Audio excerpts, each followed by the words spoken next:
Hey, everybody. Welcome back to the 4-Star Wealth, today's Market Explained podcast video series. I'm Brian Castle, your host.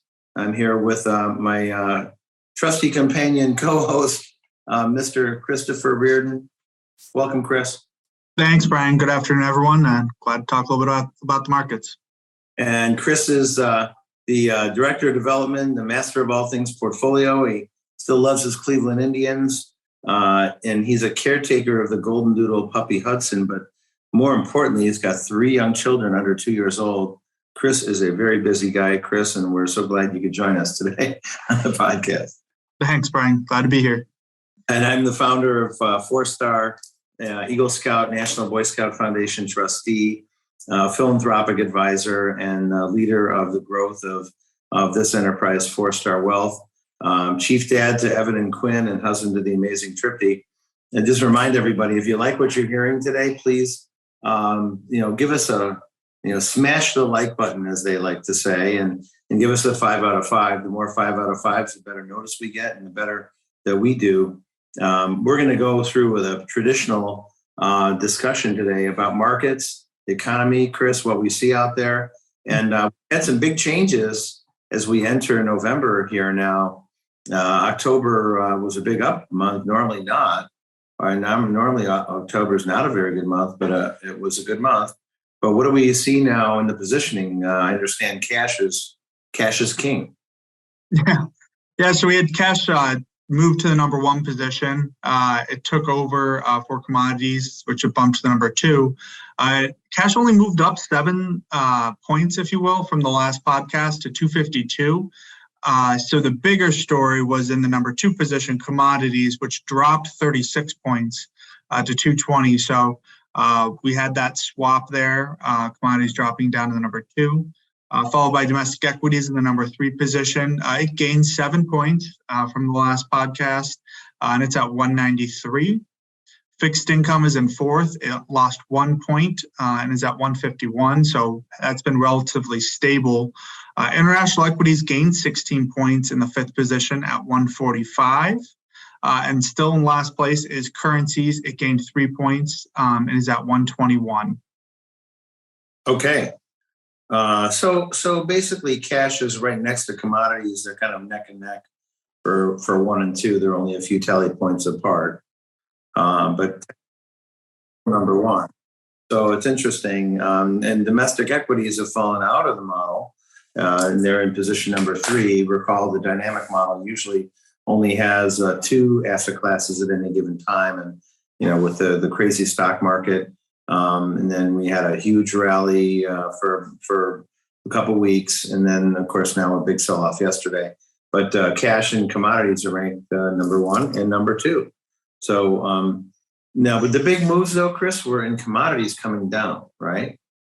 Yeah. I mean, we saw a little bit sell-off in oil and just a broad commodity, I would say, kind of sell-off. I think of some of that was just you had that run in the equity markets, so people may be leaving some of the more conservative commodity markets and piling into the equity markets, and then you had just fears of the recession going on, and that's playing out still today. It's definitely volatile, but that if we have this slowdown, that oil demand is going to go down and demand for steel and industrial metals is going to go down. So we saw that kind of slump commodities over kind of the tail end of October. And then international is the only other big mover, but international was down at 5 and it had a big move up. It still stayed at the 5th position, right? Yeah, and that was, I think, mostly attributed to 2 factors. One, China. I think a lot of people were making bets that China was going to move on from its kind of zero COVID policy. That hasn't been true, at least what we've seen so far.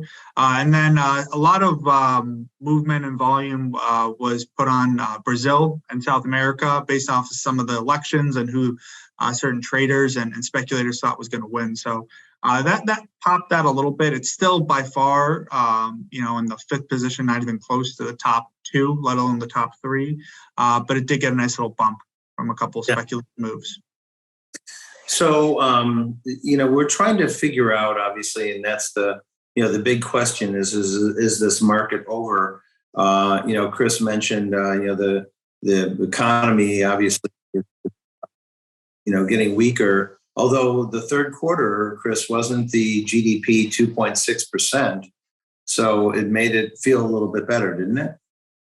Yeah, I mean, it was positive. It was 2.6, but I think what that really underlies, I think, is the abnormality of the current situation. It's not a standard market, I think, and that GDP number, what really was the driver behind it was exports, and mostly oil, gas, grains exports, and a lot of that was due to the war in Ukraine going on right now.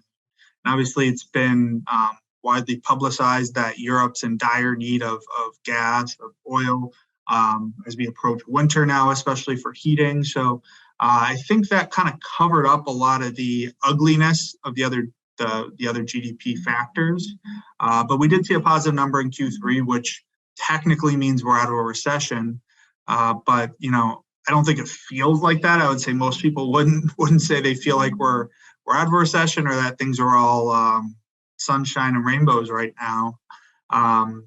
But I think what it really points to is really kind of the weird and different situation we're in right now from an economic standpoint.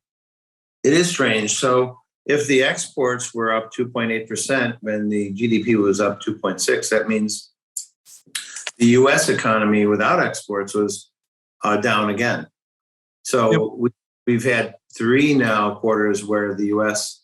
GDP is down. Now, of course, there were exports in the first and second quarter, and the numbers were net down. This time, the exports are strong enough to bring it higher, and that has to do with the currency and also the commodities. That oil and grains are being sold to Europe, and Europe has stood down. If we have made some mistakes in America by not embracing fossil fuels, and therefore the price is going higher, Europe's done a bigger job of that. They're in more trouble. They don't have any oil stocks of their own. So, we're exporting to them when we need it ourselves, but they need it more than we do. So we used to be the number 1 oil producer. I think we're still 5th. You said, Chris, in the world, something like that? And we're in the top 5. I forget where we have dropped. We still may even be 2. Obviously, it's changing daily, but we have dropped from that number 1 position. I know. Okay, so we're still technically not in a recession because of that number, but realistically, we've had a recession all year. This was an export positive, but domestic negative. So, but you can watch for the politicians now that it's election week to run around and say, "Hey, the economy is better now because GDP was up," And of course, all the nuances we're talking about, no one will listen to, or if they do, they might not understand it. But anyway, that's where we are right now. So the markets in October rallied at 8% off the bottom, and now it's getting messy again. So the chairman, Powell, came out and said the rates are still going to go higher, and they did raise the rates 0.75. And it's kind of confusing to me why anyone would think that they would do anything else right now. Because when you look at where we are in the economy, we still have not solved all the issues that they're trying to solve, right? Like inflation. Yeah, no, I mean, it still is obviously very rampant, and every number we see showcases that. I mean, has it slowed down in some cases? Yes, but sometimes when you look at core inflation, that's still increasing. The cost of food still increasing. But I mean, I think what it shows is that it's a very news-driven market going on right now. And so it's really hard to predict what's going to happen. But I think one chart that I'll show that showcases kind of yesterday. So the announcement was yesterday. And the chart I have up on the screen now shows the S&P 500. This is a chart of the day. And I think one important thing to point out is that 2 p.m. right there is when the initial kind of release happened, if you will, of the 0.75, which was expected. And some loose terminology about, they kind of made a loose statement that they put out there. Market took that statement as extremely or dovish, that maybe they were going to start to slow. And you see that huge rocket up, almost a straight wall, followed by about 2:45 when Powell went onto the podium and said what you just said, Brian, that there hasn't been really any conclusive evidence, and we're going to continue carrying on forward, and a straight drop back downwards. So I think it's been very characteristic of this market that, you can have this plateau, this spike, and a spike back down within a matter of an hour. Such rapid movements. It's a very news-driven market, and there's so much uncertainty because no one knows what's going to happen. So what we have not seen, Chris, we have not seen an earnings decline. And usually recessions include an earnings decline. But part of the reason is because of inflation. Inflation has led certain industries to slightly higher profits. And so they're doing a little bit better. And employment hasn't been as bad in other recessions as well, because companies that are dealing with inflated goods showing higher profits think that they're doing okay and they can actually hire. So we've seen some hiring from some companies to offset the layoffs of other companies. So a lot of the normal effects of a economy that's rolling downward and rolling over, if you will, like in 2007 to 2009, we're not seeing some of those same metrics. But in the 1970s, we had a similar situation where inflation was causing us to fall into a big recession. But during the inflation period in the beginning, companies did think they were doing better. Companies were hiring because they were more flush with cash. So that then all rolled over in a very bad way in the 70s, and that could happen again. So the market got down a couple of weeks ago to 34.91 on the Standard & Poor's 500. And at that point, the market was at 15 times earnings. That is an average multiple. So the market, at the worst case, in the 70s, got down to 7 times earnings. So that would be half the multiple then. That would mean the market goes even below 2,000 on the S&P. But that's with current earnings. So what if earnings go lower? And we do have an earnings recession in the first or second quarter. Then we assign even a 15 multiple to a lower earnings number. Where does that take the market then? So this is why everyone's concerned about, is this decline over? We don't really know because we haven't seen an earnings recession, which is almost inevitable to happen if they keep raising interest rates and choking off the inflation. So the industries that are showing growth in their profits because of inflation, if inflation goes away, then those are no longer there. And we do have an earnings recession. So what multiple do we assign to it, and how far does it go down? Will we break those lows of 34.91? And in those scenarios, it would be almost inevitable that we do. So the probability is that we do go lower from here. And we saw a big bad day yesterday, as Chris showed you on the screen. But at the same time, it doesn't necessarily have to happen that way. There could be other factors that come in and say, well, maybe now we're seeing some green shoots. The economy is going to get better. We don't know. So we just have to watch and we have to wait. I think that's all we can do at this point, Chris. Yeah, I mean, I think it's interesting. We're seeing still pretty rosy earnings, positive earnings, because remember, earnings are what's being reported now is trailing a little bit. And I think over the summer, this was the first regular summer, if you will, that we've really had. So you still had a lot of people that wanted to travel, take those fun trips. And so you had a lot of spending going on. Even with the inflation, I think there was such pent-up demand, trips booked, a year ago before inflation was really a thing, that, you still had this spending. So we really haven't seen that lag flow through. The one area, though, which I think does kind of spotlight it a little bit, is technology. And we're seeing a lot of tech companies get really beat up here. And some of those are highlighted by Google, by Facebook. And I think one of the key things that you see when you have companies and you have certain companies really look at cutting spending, what's the easiest cutting to do first, which is mostly like ad spending. You have a little bit of marketing, let's dial that back a little bit because we're going into recession. It's a lot easier to cut that back than start laying off people. So you're already starting to see some of these softer areas of the budget maybe be pulled back a little bit. I think that's having an impact on tech a little bit ahead of time, or a little bit before, whereas for most of the other industries, we'll see maybe Q1 next year. we'll start to see the lag occur. Yes. Well, and it is a lagging indicator. Earnings will then collapse later on. So you raise rates now, and then it takes time to filter through the economy, and then the effect of that then causes inflation to go down, could then, depending on how it affects things, and you never quite know, economics is a very complicated science, how it's going to affect everything, and then that could lead to an earnings recession.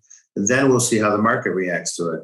So back to this Christmas rate hike, everyone was coming into this rate hike decision, this Fed meeting, thinking maybe the Fed's going to pivot. They're saying pivoting is when they say, okay, we're no longer going to keep raising rates, and they talk dovish, and they talk expansion, and they talk rates are going to go down and this and that. That's what a lot of people are hoping for. But if they have no evidence of any of that positive effects from the interest rate increases, which are inherently the difficult thing, if they have no evidence of that, there's no way they could really be dovish and attempt to do those things, because it could get worse, and then they look even stupider that they were getting caught up in all the happy talk. So the Fed really had absolutely no choice to continue to do what they're doing in the short run and let everyone know that, yeah, we're probably going to raise rates more to make sure that the inflation goes away. So then, of course, after they do raise the rates that everyone thought they would, then the market collapses. Well, maybe the market shouldn't have been expecting that. Maybe we should have been thinking, and the institutional investors are smart enough to know the Fed really had no choice to do what they do. So I am always in amazement that the market will do what it's supposed to do, and then it collapses as if no one knew that was going to happen. But in reality, most professionals knew that was going to happen. So why did the market react that way? And that's always a bizarre question about how these markets move. Maybe there were a lot of people that convinced themselves the Fed was going to pivot, but there's no possible way they could have at that point. So anyway, we stand in amazement, and markets move the way they want to, and that's just how it is. So we'll see. They're going to raise rates again, most likely. But we are starting to see some of the effects of higher rates. Auto prices are down about 4% from 2 months ago.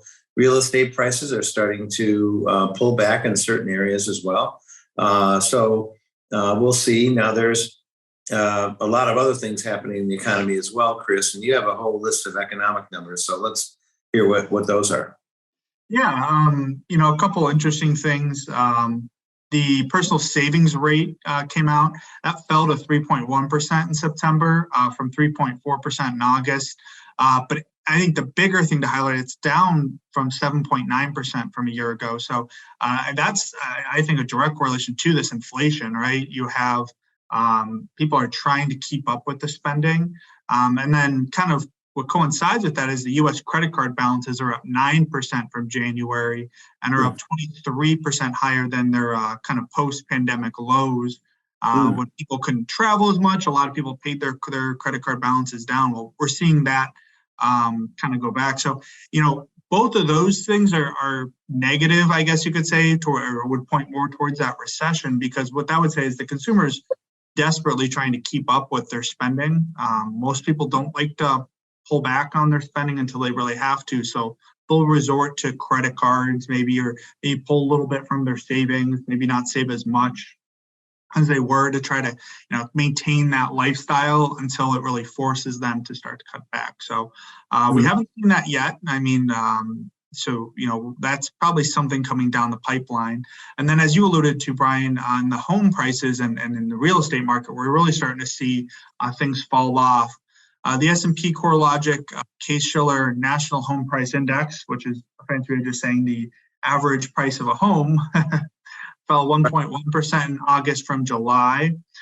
So that's the second straight month that we've seen home prices really fall on average, and that's the largest month over month, so 1.1% month over month decline since December 2011, which the real estate market in December 2011 was still recovering from the 08-09 kind of washout of the market. So this kind of goes back to there. And then sales of previously owned homes, so just sales, not necessarily prices.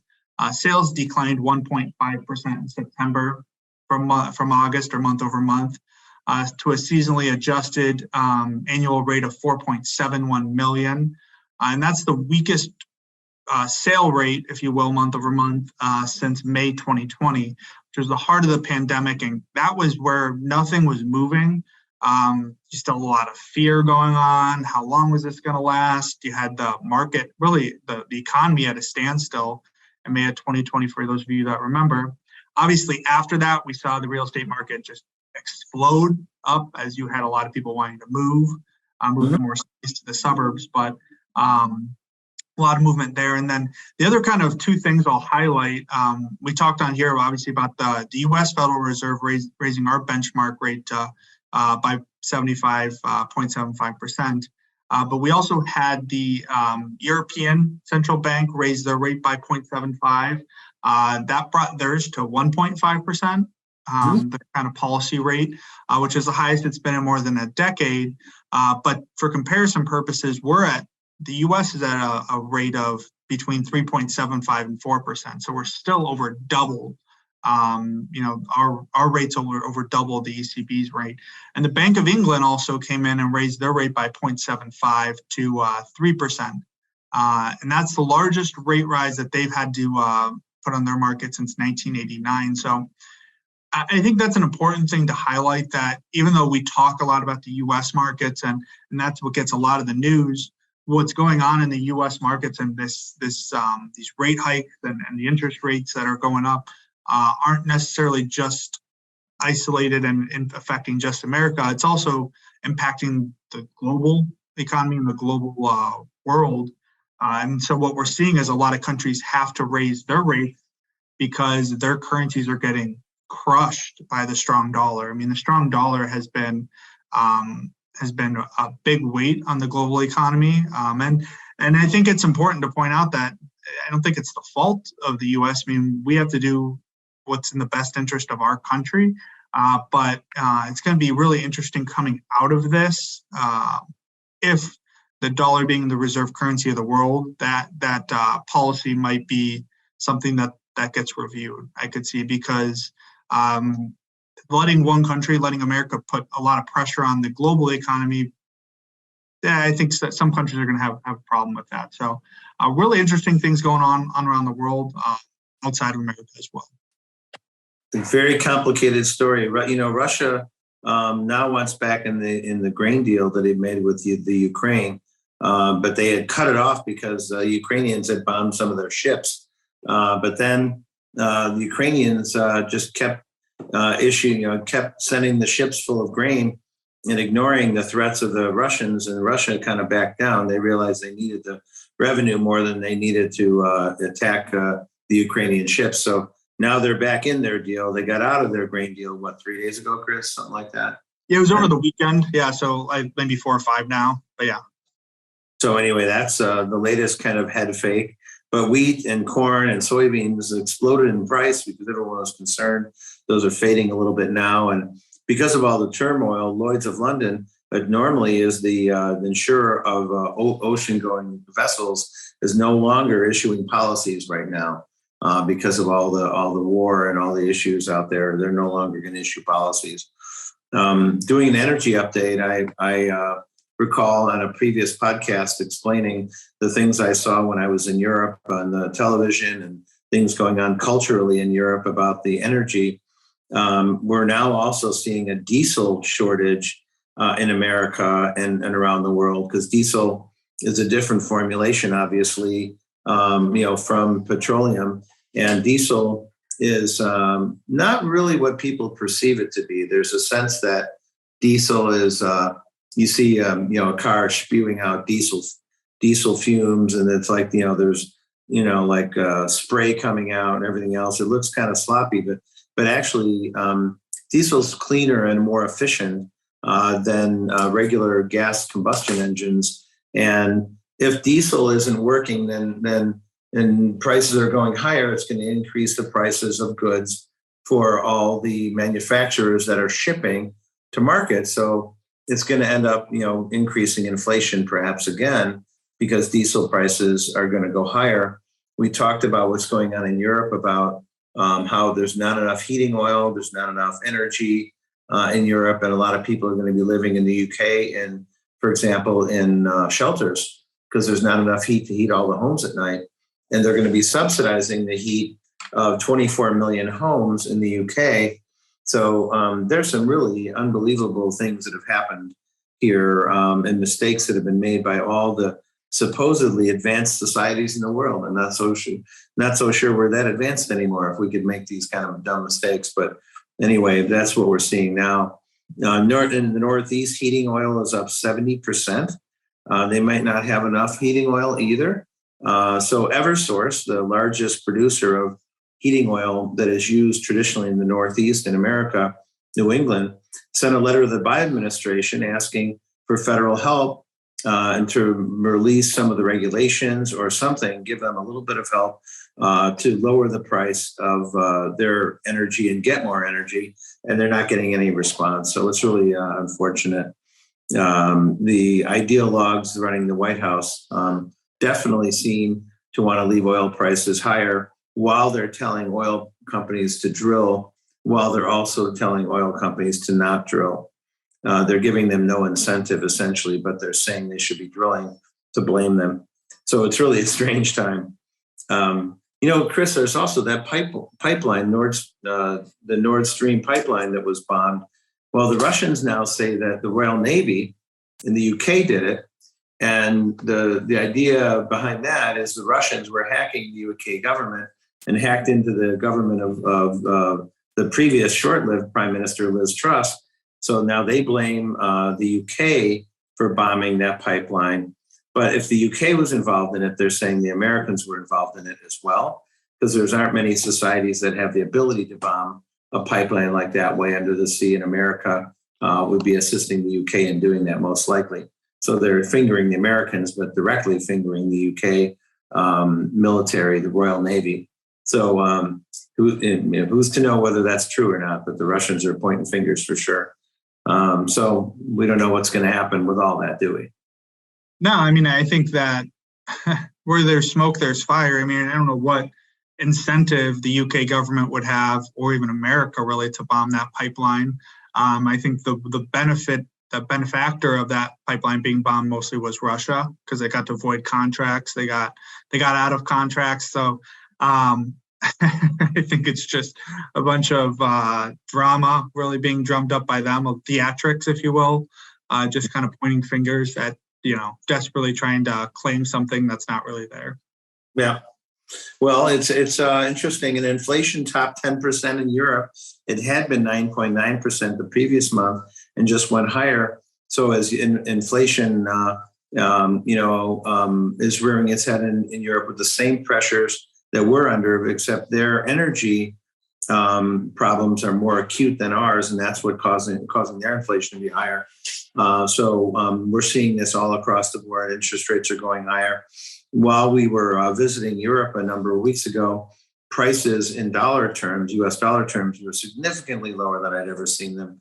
A glass of wine in Portugal was $2, but actually when you do the math, €2, but it'd be less than €2. So it's really a crazy time, and that'd be that price would be 5 times that in New York or Chicago. So quite interesting. And lots of changes in Europe too.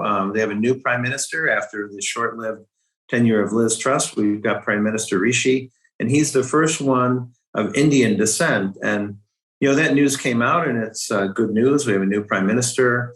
Everyone wishes him well. I would say, from culturally in the UK. It's a very stratified society. In America, folks can go from one socioeconomic class to another, and it's basically by your sweat equity and how hard you're willing to work, and you can develop from the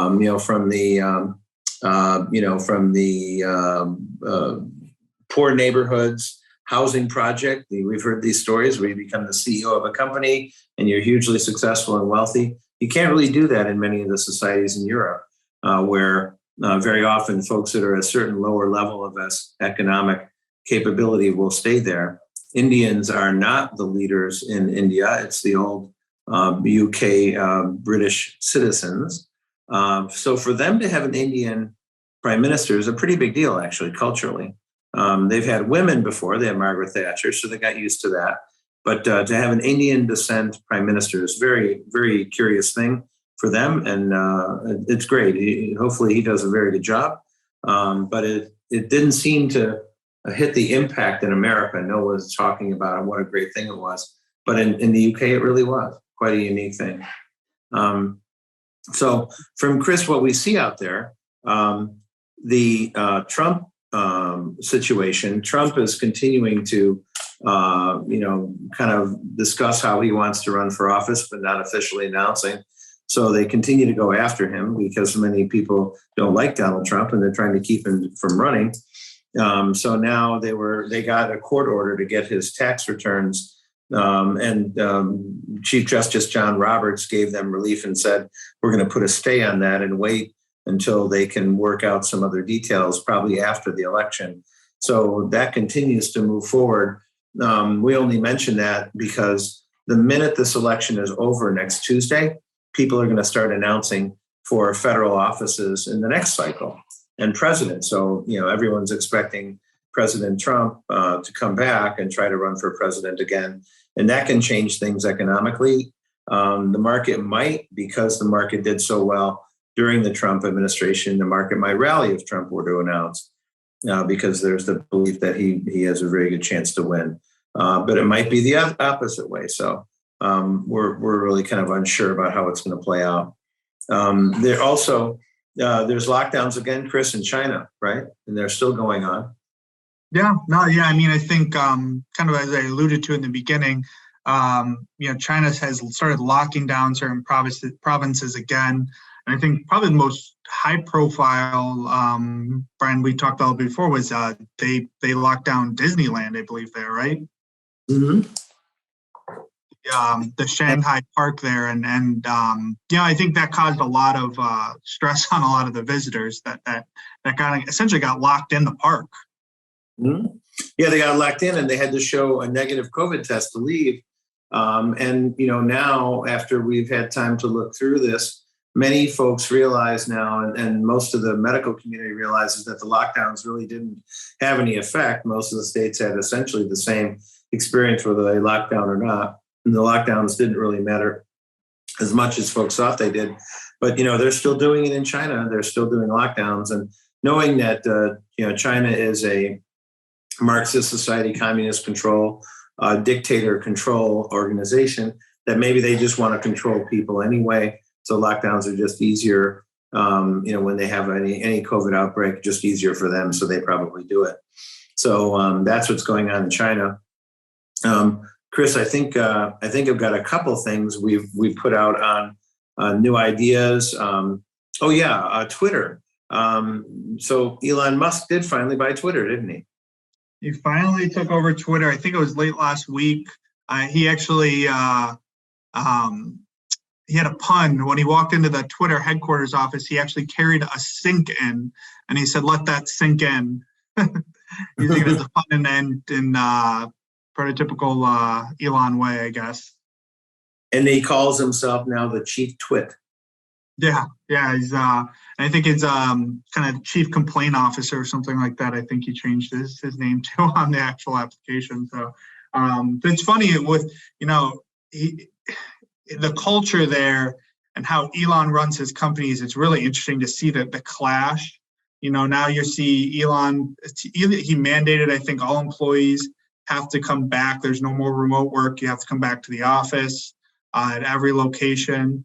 And you can see him really starting to try to work on ways to juice the revenue there, because it's really been a revenue drag and just essentially kind of the prototypical tech company. It really wasn't earning much. There was kind of the thought down the line it might. So one of the ideas that's been floated is have people have to pay $8 a month to get that little blue verified check mark.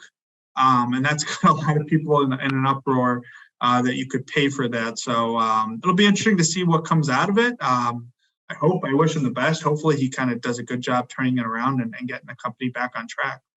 And he's going to bring the free speech back, obviously. If there are crazy trolls on websites or systems, they have to remove them. But a lot of the other censoring that's gone on has been led by the executives who believed it was their role to do that. He immediately fired the top 4 executives at the firm upon closing the deal. And then the next day, he fired the entire board. It was a public company. Now it's a private company, so they don't really need a formal board like a New York Stock Exchange stock or a NASDAQ stock. So, and then the next day he named himself as the CEO. There was some question as to who was going to lead it. So he is actually going to be the hands-on CEO as well, in addition to Tesla. So he's kind of a busy guy, isn't he? And SpaceX too. Don't forget about that. So 3 companies. And the Boring Company. Yeah, 4. He's got a lot going on, that guy. Anyway, he's the richest man in the world, and it's how we got there, I guess. So we've got a few blog posts that we put out for those who are watching, and most folks who listen to this can get on our site if you're not on there now and sign up, and we'll get you interesting stories and issues. We have a piece about pickleball. It's like all the rage now. Everyone wants to play pickleball, and it's kind of like tennis light. It's kind of like tennis and ping pong together, in a very small court. So we put out a piece all about that. That's all the rage. We put a piece out, Chris, about wages set by government or wages set by business. And, the business will allocate wages properly based on supply demand. And the government often has different objectives. So we talk about the debate between governments forcing wages to be higher or in some other fashion as compared to letting the market do that, and what's the best way to go. We have a piece coming out about how rate hikes may worsen the labor market. Naturally, if interest rates rise and companies do layoffs, then it hurts the labor market. But people may not realize all those things. Interest rates rising actually means layoffs. And so it hurt the labor market. So there's a discussion about how that works and the whole mechanism. And then on the 4-star site, the Collar Stocks group put out an interesting strategy piece about the market. And then we have 2 other sites on there as well that put out regular updates on the market. So if folks want to go into the blog post section of the 4starwealth.com site, you can see all these things and sign up for any of these updates if you want. We had some podcast interviews out there as well. So if you go into Apple, iTunes, Stitcher, Spotify, most recent episodes, we have Bob and Josh Barone. And Bob Barone is a former federal chairman of the Federal Home Loan Bank of San Francisco. He's a Fed-level economist and a Forbes columnist. So all the economics that he writes for 4-star appears in Forbes magazine. And so the interview, we do a check-in with Bob and his son, Josh Barone. And so we did that recently. We also did a really interesting interview podcast series with Jane Allen. And Jane is the head of the Nashville Entrepreneur Network. And if you know of any city in America that's growing faster than Nashville, I don't know one for sure. Nashville is the hit place to be. And Jane Allen talks all about how they're such an entrepreneurial city and how they got to be that way. So that's another interview. And then coming up, we have Ilanka Nobles. Ilanka is the CEO of a broker-dealer in Dallas, Texas, and a good friend of 4-star. So we're going to have a conversation with Ilanka about what it's like to be the CEO of a broker-dealer in this still male-dominated securities industry in America. So those are all out there, Chris. I think that's all we have. Yep. Yeah, that covers it. Excellent. So everybody, well, thank you for the whole 4-star team. And let's review that. We've got Laura, Chris, Christine, Fred, Jack, and Kamal in Chicago. We've got our East Coast team of Tucker, Karen, Brian, and Tom in New Jersey, and a West Coast team of Mitch Morrison out on the West Coast. So team is growing here. We want to wish everybody thanks for on behalf of all those great people and all the work we do at 4-star. Thanks for being with us today on the 4-star podcast. Don't forget to give us a 5 out of 5 ranking. And send your friends a copy of the podcast as well. And then you can see the videos of us doing this podcast on TikTok. Today's Market Explained, when you go onto TikTok. And it's not like we're young girls dancing, where it's just us taking a video and doing a podcast. But we are out on TikTok, which is a lot of fun. And then those videos go out on LinkedIn and Instagram and also on Twitter. So thanks, everybody, for being with us. And we'll be back very shortly with another episode, including the interview with Ilanka, the interviews with the Barones, and then in a couple of weeks, we'll update you again on the market again. Thank you. Thanks for being with us today. And Chris will sign off from there. Thanks, guys. Thanks very much.